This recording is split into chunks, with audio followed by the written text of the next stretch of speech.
utumishi, uchungaji, lakini kumbe nyuma kuna nguvu fulani zinawasapoti kuendesha mambo yao. Bwana Yesu asifiwe. Lakini sehemu, kwa hiyo tuliangalia hizo madhabahu, lakini pia leo kuna kitu tunataka tukiangalia. Hizi kwa ni madhabahu tatu za nchi kavu, lakini leo tutaiangalia madhabahu ya waganga, ambayo sasa uganga wote mnajua tu ni roho ya uponyaji. Karama hizi unazosikia za uponyaji na nini, Yesu alivitoa kabisa kwa ajili ya kujenga mwili wake, ili kila huduma kwa nafasi yake ikaifanye kazi iliyokusudiwa. Lakini katika ulimwengu wa roho kuna mambo mengi sana yanayoendelea ambayo ni kinyume na kusudi la Mungu la kuilinda kanisa. Yaani leo tunapozungumzia mwili anafanya kazi kweli, lakini kile kilichoko nyuma ya nguvu ya uponyaji ni uganga.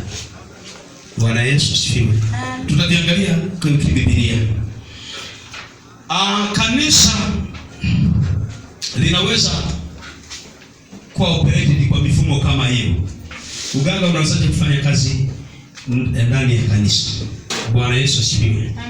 Kwa mfano, utakuja kunielewa.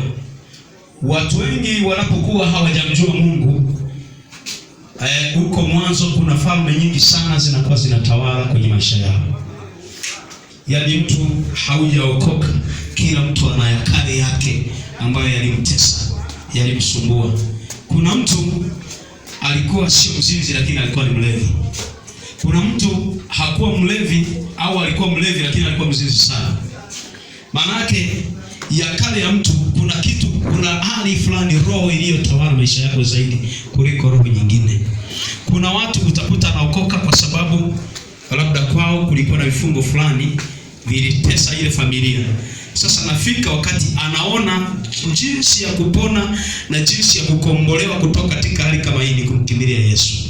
Sasa mtu anapomkimbilia Yesu, hivi vitu ambavyo amevikimbia sio kwamba vitaacha kumtafuta. Hizi roho ataanza kupambana nazo kwenye maisha ya wokovu. Na ndio maana kwenye harakati za awali vita itakuwa kubwa zaidi. Na hizi roho hata tokea shetani akiwa na pembe aonekane yu pambane naye, haya maroho yatawavaa watu ambao yatawapanda wainuke wapambane na wewe. Physically unamwona mtu, lakini spiritually ni roho zinazowaendesha watu. Ndio. Bwana Yesu asifiwe.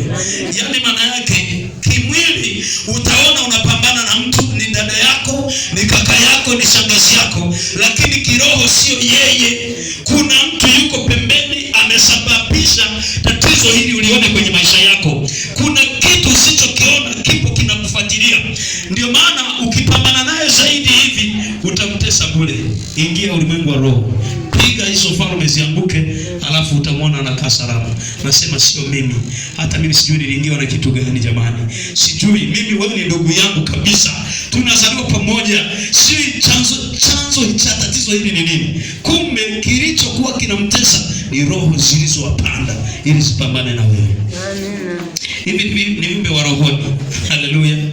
Sasa pia naona sasa ya kuzijua hizi madhabahu katika huduma moja. Jinsi ya kufahamu. Jinsi ya kufahamu kanisa au huduma inayoendeshwa kwa nguvu za waganga. Moja, uganga na waganga. Ngoja nenda taratibu kusudi watu waandike. Sawa. Namna ya kujua hii huduma kuna nguvu nyuma inatenda kazi, sio ya roho wa Mungu. Moja, roho ya ngono kwa watumishi huwa iko kwa kiwango cha juu kuliko kawaida. Na unakuta mtumishi wa Mungu ni mzinzi, ni mchungaji, ni mzizi, lakini pia utakuta namna ya kumdhibiti na kumzuia inakuwa vigumu. Yaani pamoja na maskendo ya ajabu ajabu yanayoendelea, lakini kuna ninarudia. Kwa mfano, mtu yeyote anapofanya jambo lisilo haki huwa hajisikii amani moyoni, huwa anajisikia kuhukumiwa. Sasa unapoona mtu amefika kwenye kiwango cha kufanya kosa na kawa na msimamo, ujue kuna kitu anaamini kinaweza kumsaidia. Yaani kinga alionayo ni kubwa zaidi kuliko madhara anayoyaona yanakuja.